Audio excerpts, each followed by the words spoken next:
Climate change. Climate change. Climate change. Climate change. The UN's top court says countries that fail to protect the planet from climate change could be in violation of international law.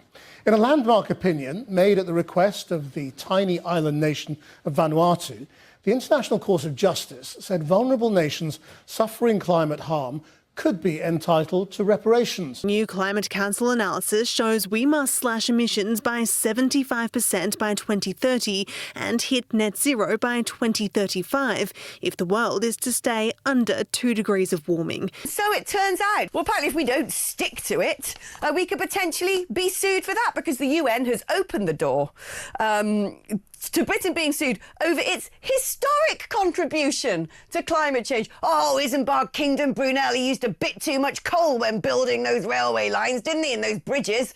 Terrible.